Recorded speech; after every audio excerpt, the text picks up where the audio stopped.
We are just today we are covering a topic which is very, very important for all of us. Okay. And we've been seeing this things changing around. Before we go ahead with the topic and the discussion, let me introduce myself. I'm Yogesh Mehta, Senior Director with PentaTalk Partners. And today we have got very special guest with us, Mr. Amar Kalkundrikar. He has been with this industry from past 20 years. He has started his career with HDFC Mutual Fund. He has worked in multiple capacity with equity research fund manager. Today, he is with Nippon Asset Management. He is responsible in managing the fund like a Balance Advantage, India Vision Fund, and the Consumption Fund. So, Amar, welcome to the Pentagraph Knowledge Series, and thank you so much for accepting our uh, session. We are happy to invite you for the discussion. Hi, Yogesh. Thank you very much for your introduction and warm welcome. Hello, everyone at Pentagraph and all the partners. Happy to connect with all of you. Yeah. Before we go ahead with our discussion of emerging trends in Indian market, consumer trends in Indian market, I just want to understand how has been your journey in this industry. So where you have started from and how you have reached to the scale of your life. Sure, thank you. I'm also originally from Pune, born and raised in Pune. I studied till my CA in Pune. Actually, one of my ex-bosses is your client as well. Ah, And then for last 20 years, now 25 years, I have been in Mumbai. First, almost 18 years with HDFC Asset Management Company. A large part of it as their analyst for consumption sector. And also almost 15 years, I covered all things consumer at HDFC. And then last 2 3 years, 2 years maybe, I was managing portfolio that are, at HDFC's PMS division. And then in around lockdown times, actually, a conversation started before lockdowns, but opportunity came with Nippon, where for me the main draw was ability to manage a very mainstream product, scalable product like Balance Advantage Fund. So I joined here in late September, last week of September 2020, when lockdowns kind of had just lifted first lockdown. And since then, I have been managing Consumption Fund and Balance Advantage Fund. Vision Fund is a additional responsibility that got added sometime later. So that's roughly the journey so far it has been. okay. So now, past, if you see it from the 2014 onwards till 2024, so how you have, what has been your analysis on the consumer discretionary spend, how that is changing in our industry, our country, and what are the main factors and all those things that we would like you to cover to the presentation. So you may start your presentation. All the participants, if you have any questions and query, please put it in a chat box, and post the presentation. You may interact with Amar on a one-to-one basis also. So Amar, over to you. You can take the to the presentations. Okay. Thank you so much. Sure. Thank you. So I have tried to put together a just a couple of discussion points on what we want to sort of talk today. Um, uh, so this is basically prepared in the context of what's happening right now and what's changing on the margin. Of course, we will also touch, in the slides we will have there are one or two graphs where we will also get a chance to discuss about what has happened from a longer term point of view. If you see last, let's say the period that Yogesh talked about, let's say from 2013-14 onwards till date. So is the screen visible? Yes, Amar, it is Oh, visible. sure.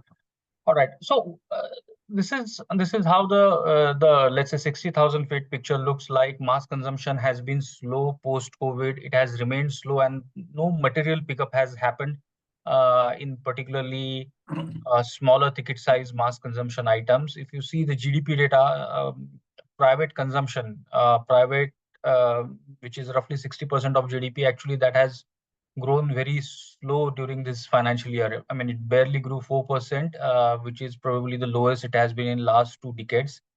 Um, FMCG, QSR, apparel, these are basically segments. So in India, there is very little pure luxury. Uh, Everything is a overlap. I mean, most of the companies that you invest into will have play in both mass end as well as on relatively premium end. What we have to think about, so there is going to be always, significant overlap, but wherever here when I talk about mass consumption, it means categories where mass consumers are relatively in higher numbers. So FMCG, obviously, rich and poor, everybody will consume FMCG. QSR, QSR brands, let's say a McDonald's or a Pizza Hut or a Domino's, will be consumed by wide section of the population. But since it's a retail business, typically, it's a high operating leverage business. Even a small change in growth rate affects financials materially, and it is the mass consumption where we have seen a fair bit of slowdown there. Apparel, footwear, again consumed by mass, consumed by everyone, but sizable exposure to, let's say, consumers with lower income. That space has been pretty weak all along, post-COVID. Even in automobiles, if you see passenger vehicles or cars recovered fairly sharply.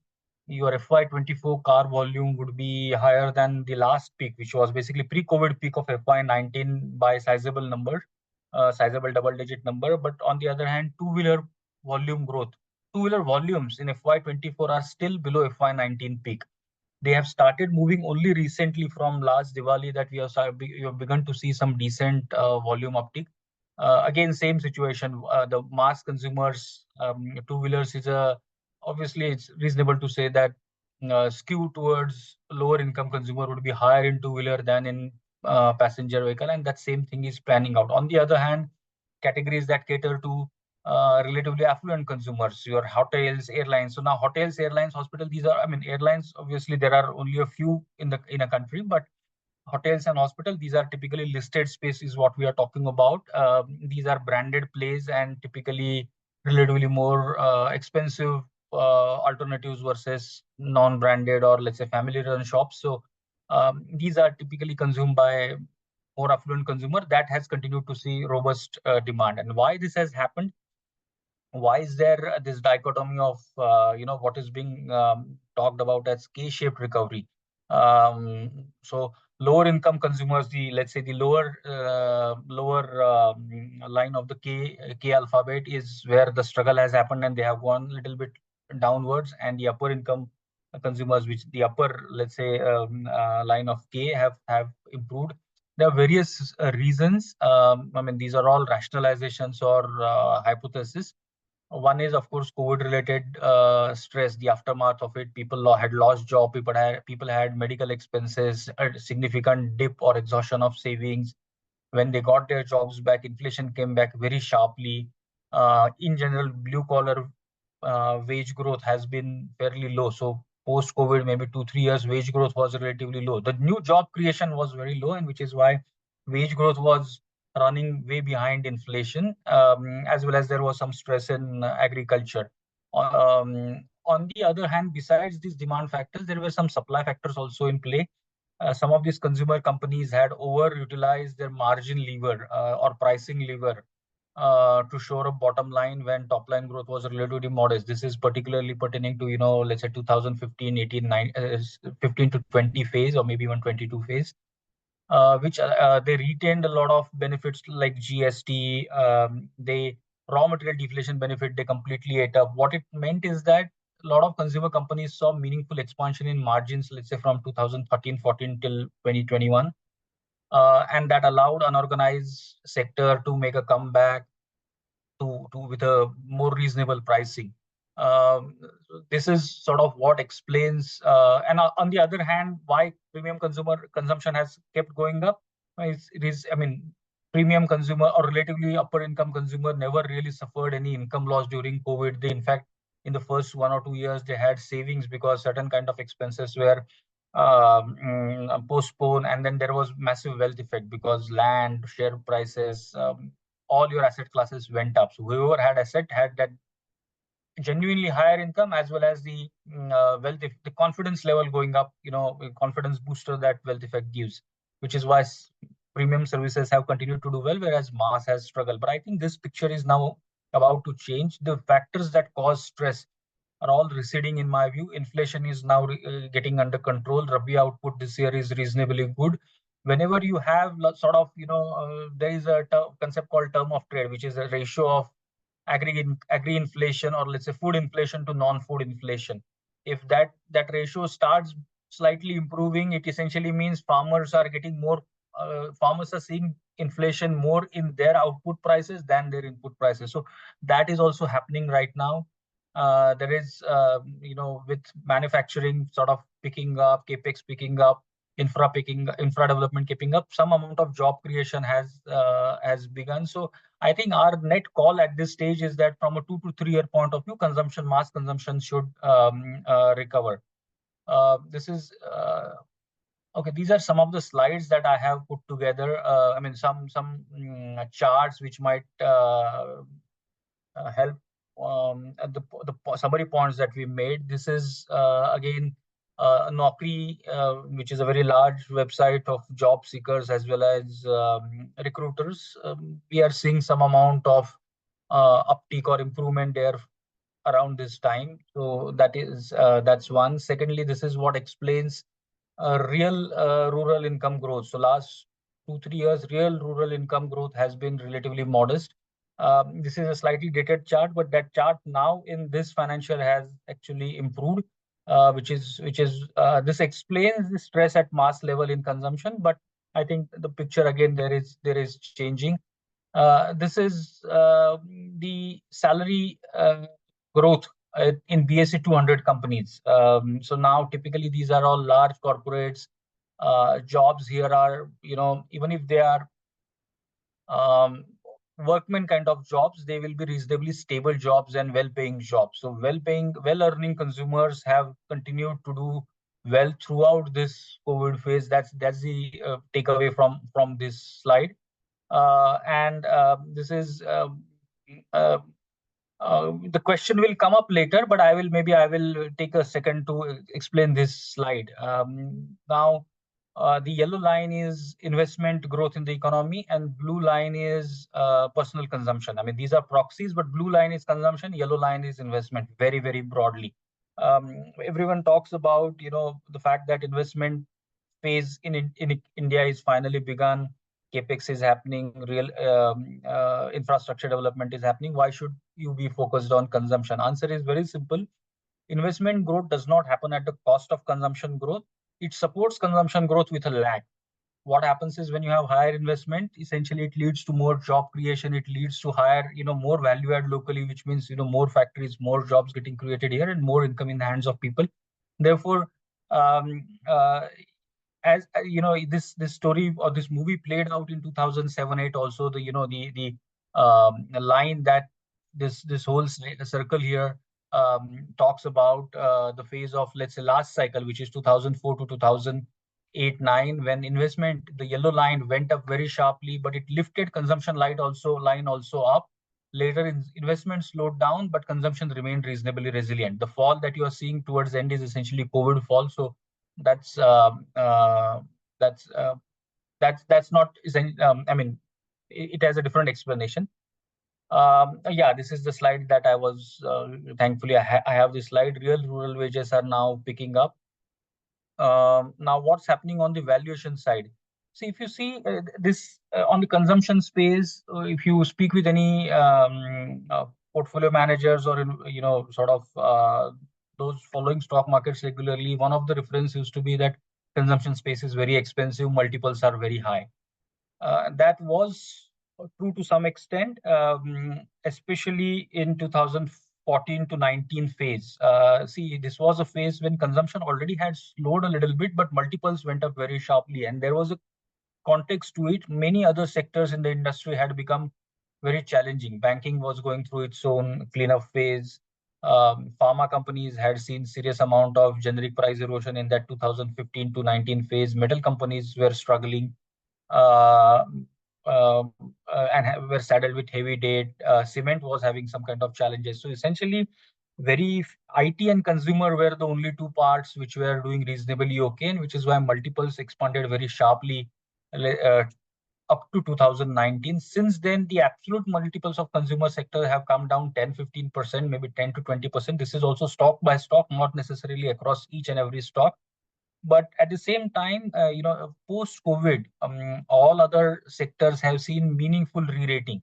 Today, you find an average chemical company also enjoying consumer FMs, valuations which are like 30 times, 40 times, 1 year forward, 2 year forward. Barring banks, there is hardly any sector, private banks, hardly any sector which is sort of trading below fair valuations in a meaningful way. So I think the relative expensiveness of consumption space is now largely taken care of. You have um, many other sectors that have significantly re-rated.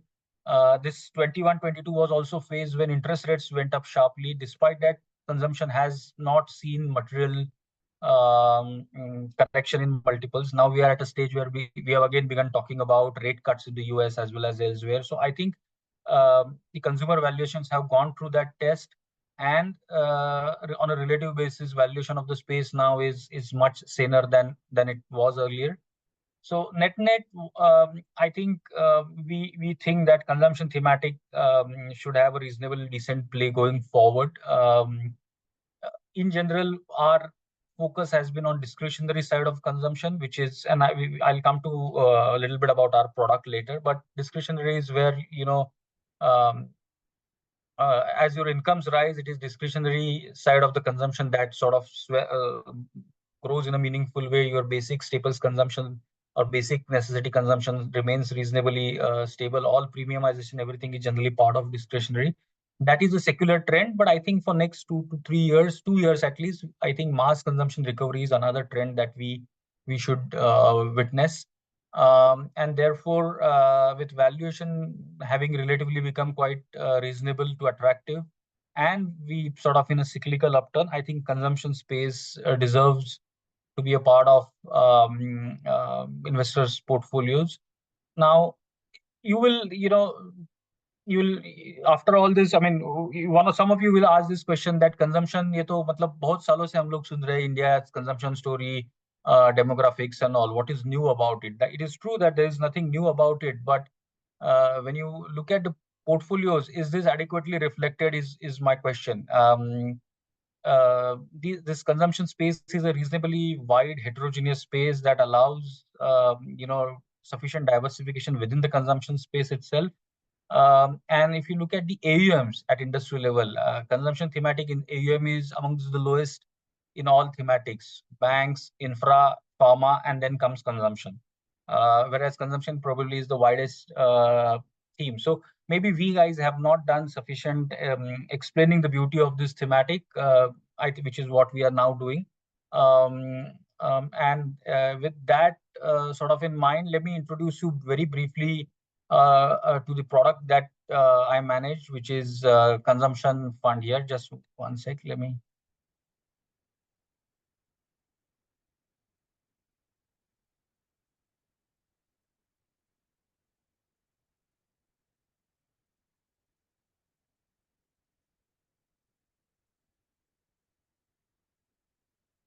Okay, so what are we talking about? 60% of our GDP is FM is consumption. Not everything is of interest for us in this product. Now I'm specifically talking about our consumption product.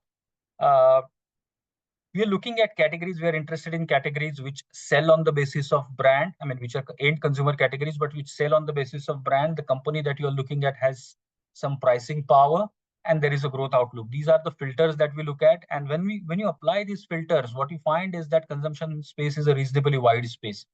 Some investors have this impression that consumption essentially is FMCG, but I guess, I mean, it's much bigger than FMCG. FMCG was sort of all of consumer maybe 10-15 years back, but in last 10-15 years we have seen a large number of companies getting listed, a lot of businesses which even earlier were listed, the coming of age and becoming sizable in their nature, which is why investment universe has become much bigger and much wider. So in this consumption thematic, you get, besides consumption, all your hospitality space, which is hotels, restaurant, quick service restaurants, then multiplexes, theme park, airlines. You also have all kinds of retailers, be it apparel, footwear, jewelry, durables, grocery retailers. You have all these e-commerce players which are B2C in nature, be it food aggregator, be it, online beauty retailers.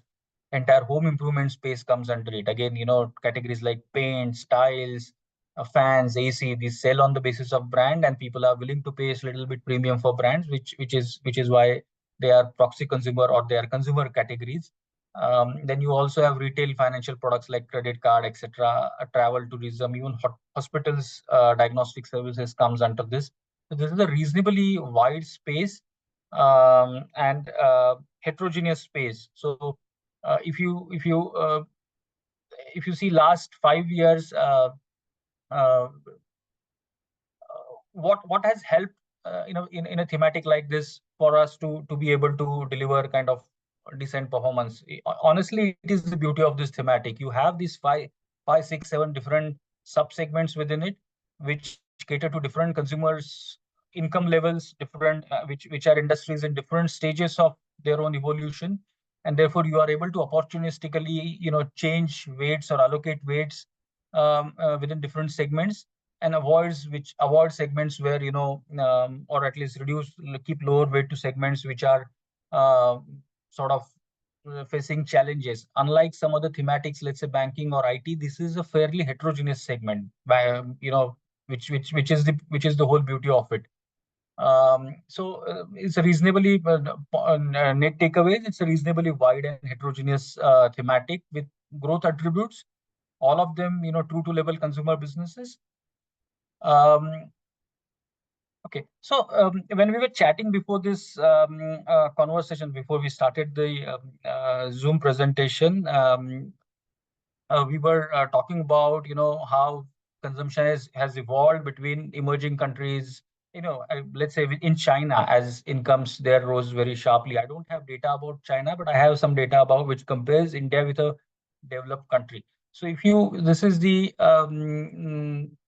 data that NSSO, National Sample Survey Organization, puts out, which is a Sarkari survey that they do once in maybe 10 years. 2014 was the last time they did a very detailed survey. Then they did some parts of it in 21, 22. They released some parts of it in 21, 22, but I think conclusions haven't changed much. Essentially, for an average Indian is not people who are on this call, but an average Indian, 50% of food expenditure is almost 50% of their expenditure is on basic necessities, mainly food. But when you move to a higher income category, let's say higher income country, here example I have taken is UK. Here at home food is just barely 10%. As big as at home food are categories like restaurants and hotels. Recreation and culture takes higher share of expenditure than basic food. Transportation is a much bigger share, 14-15%. um, there are, alcoholic drinks, tobacco, narcotics is, let's say, 2, 3, 4%. Education is a large part.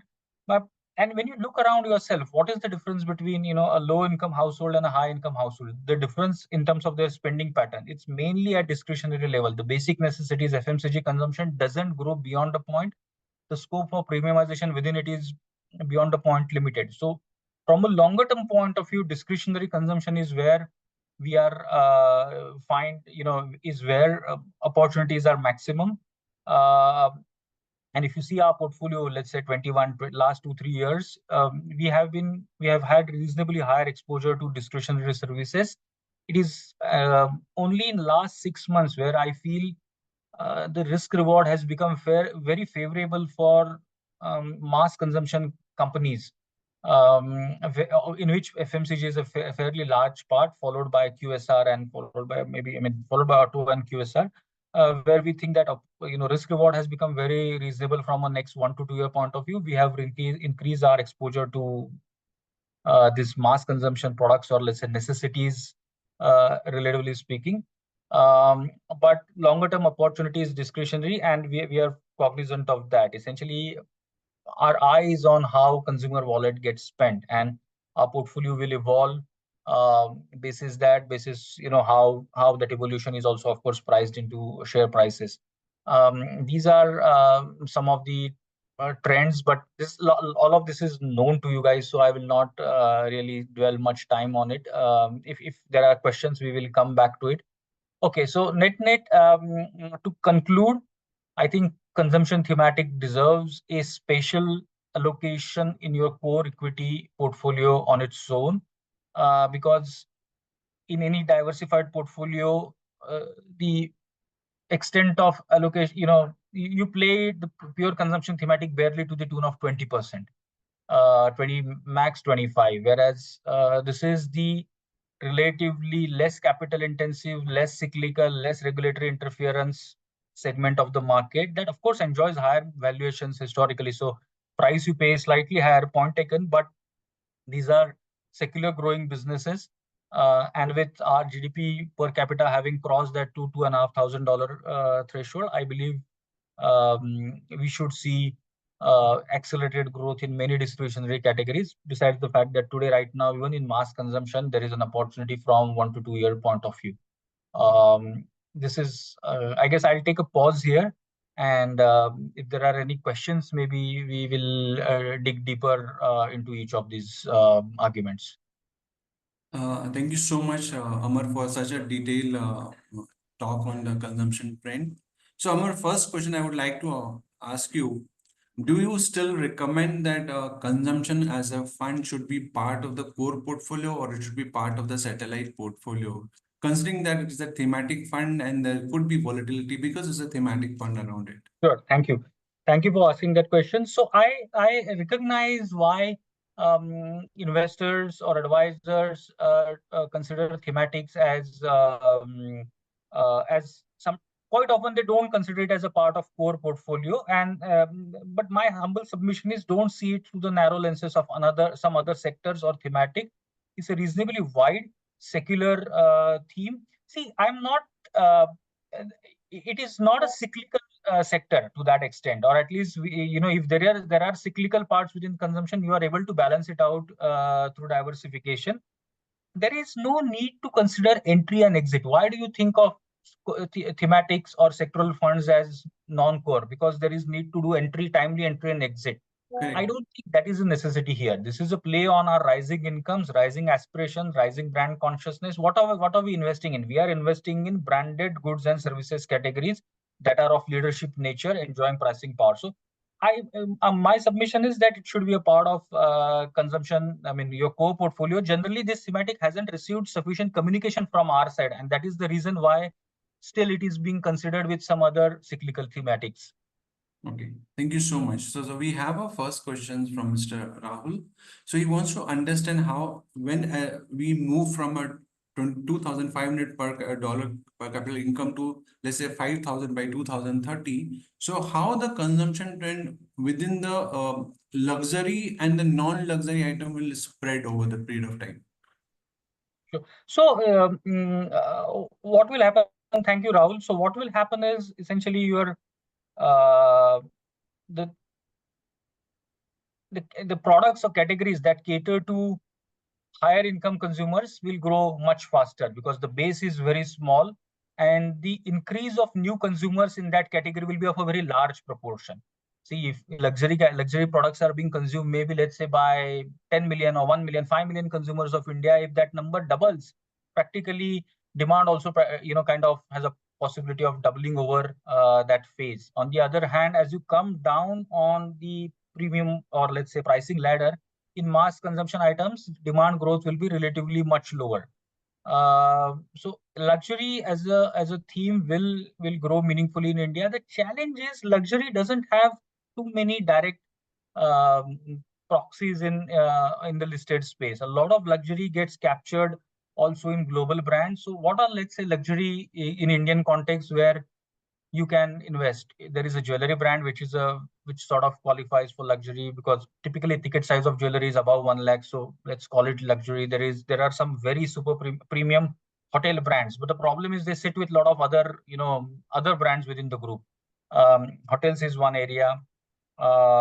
Maybe luxury watches. There is a listed play that can be one. pure luxury category, but a lot of these luxury hand watches, watches themselves, bags, luxury brands, a lot of it sits outside of the country. So more, I guess more brands will emerge, more listings will happen in the next 3-4 years, but luxury as a space would be a very interesting space. Okay. So another questions we have, so the emergence of tourism industry over the past 3-4 years, India has been exponential. Okay. Now, when you show your pie chart, where the distribution of consumption, we don't have a tourism as a sector out there which is coming up big time. So how are you dealing that in your portfolio? Do you have a space in tourism related sector in a portfolio? Yes. So tourism is picking up in a meaningful way, both domestic tourism as well as overseas tourism. The proxies on tourism typically of, let's say, Indians traveling are either airlines or hotels. Because the overseas spend you can capture only through airlines. And again, there is obviously a lot of competition that you face with international airlines. We have had a hotel company in our portfolio until very recently. We have hotels remain. I think airline also have had maybe not for the 6 months or 1 year, but before that I have had an airline also. So airlines, hotels remain a part of portfolio for us. But see, bigger delta for those companies is also inbound foreign tourists. Not bigger, but I mean, sizable delta for, let's say, five-star hotels is also inbound tourism going up. That I don't think has gone up that much really. It is us Indians spending. We spend in India as well as abroad. But that's another. The second trend is foreign inbound tourists, which is yet to pick up, which is when they spend money here in India, which is when the listed companies in India benefit more. Okay. So now we have a next question. How to identify multi-baggers in the consumer space? What apart from SKU operating market margin should we look at? So, see, multi-bagger is a okay. This will take a little long answer, but I can share a few thumb rules about what is commonality between successful in successful consumer companies, and what are, let's say, some key thumb rules. First of all, what do you find common in successful consumer companies? Customer centricity, a passionate management, uh, differentiation in your product, genuine differentiation in product, avoiding products which are me too of somebody else. Um, Focus on branding, distribution, and access means essentially making it easier, not just distribution, but making it easier for consumers to purchase. Now the branding part is something I want to play a little emphasis on. See, branding doesn't come because of advertisement. Advertisement is the last thing you do. Brand is essentially a promise or a trust basis which you are either now or in future hoping to extract higher price. That promise has a lot of elements, and the visible, let's say, brand part of it is just one part of it. A lot of companies think, a lot of businesses think that by advertising they will become brands, but they don't get other things in right. These are red flags. Somebody just sees advertising but not getting other basics in rights is a clear cut red flag in my view. Secondly, see, you need very passionate entrepreneurs who are building business bottom up. A situation where a top down allocation of capital is being made, and a large group, let's say somebody decides that I will allocate capital from above, talent from above, and then we will set a target of achieving certain size in few years. That is again not a recipe for success. Consumer businesses have to start small. These businesses are generally profitable, especially if you're a producer, product manufacturer, not a retailer. Retail is a slightly different business. They have to start small. They are difficult to scale up. They are profitable. And once a certain kind of, let's say, unit economic has been established, then they grow reasonably well. But this idea that I will try to crunch the time space to create a brand that, let's say, it may take 15 years. I will crunch it in 3 years, 5 years by just throwing money at it. That generally doesn't work. I hope this gives some idea about what to think on consumer space. See, industrial businesses, B2B businesses, even retailing to some extent, you can scale by throwing capital. That does not necessarily mean profitability is there, but you can throw capital and scale it up. But in consumer product companies, that is not how it works. Maybe these are some of the things that you can, thumb rules that you can use when you assess a company from this viewpoint of whether it's a longer term winner or not. Multi-bagger is I mean, uh, time will tell. I mean, Okay. So we have a next question. So what is your view on a new age economy industry, which is customer facing, maybe food delivery chain and all those aspects? okay, great question. Thank you. So, answer is it's a nuanced answer. Think of yourself, you have all this in your hands, mobile phones. Think of the apps that you will miss the most if we have to go back to that old Nokia dabba. What are the things that you will miss? What are the apps? Maybe your children might miss social media apps. That's okay. Social media पे कोई business तो कुछ होता नहीं है खास. It is UPI we will all miss. Food delivery is something that we will miss, and online e-commerce is something that we will miss. Maybe some other categories we will miss. So these businesses have managed to create a meaningful consumer hook. That's point number one. They have solved some problems. Food aggregators, for example, they have widened the choice before us. It is a reality that our, let's say in 2017, 18, 19, many of the people on this call, most of the people or everyone on this call would be, even then we would have been affluent people. Even today we are affluent people, but our eating out frequency has gone up, or let's say ordering frequency has gone up dramatically between last 5 years, because choice has come up, because through these platforms, and because convenience has also opened up in a big way. Somebody comes and gives us delivery in whatever 30, 40, 50 minutes, you can track it, so on and so forth. So these businesses are solid consumer franchises. Secondly, some of them have raised fairly large amounts of money. That and the fact that these are tech-based businesses means you have a lot of consumer data. You have been able to try and iterate a lot of things along the way. So to some extent, their success, unless they make big mistakes, is very, very sustainable, durable. Now, in that context, some of them are not profitable at overall level, but at unit level they are. So you have to, there is improvement happening. There is a strong consumer franchise being built. You need to have something from this space. You cannot say that I will wait for these companies to start making profit. Market is always forward looking. Market assumes or estimates or visualizes that these companies at some stage are going to be profit making. They are going to be of so much consumer franchise, so much sales, whatever, and will start pricing that in. So you have to choose your businesses within that, and have exposure. This but you agree, right, that there is stickiness, genuine consumer stickiness that has been built by these businesses, be it food aggregator, be it this beauty distributor. There are many of them. There are maybe at least 4, 5 of them who have built some kind of customer franchise. Okay, thank you so much. So last question we will take this ONDC, which is supposed to expected to support the Indian consumption story. Do you see any early sign of supporting narratives in this? See, the challenge with ONDC is that there is no clear ownership here. वो एक सरकारी platform है.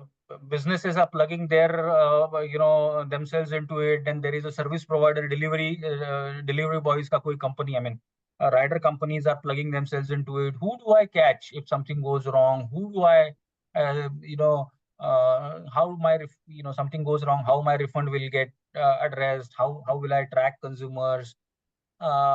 वो इतना आसान नहीं है. So So you these may say guys are that ONDC is at very early stage to figure it out how they will run the complete Yeah, show. it is too early. It is too early.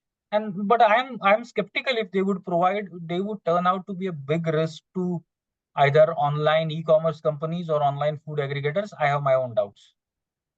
Okay, with this, we have completed our 1 hour 15 minutes of discussion. So thank you so much, Amar, for joining us. Thank you, Nippon team, Vinay, and entire team. I would like to extend my gratitude for arranging this call with Amar. Amar, it was really insightful. I'm sure a lot of participants are today happy to be here on the call, and I'm sure there would be a great learning for them. Thank you so much for joining, Amar. Thank you so much. Pleasure is mine. Pleasure was all mine. Thank you. Thank you so much. Participants can exit the call.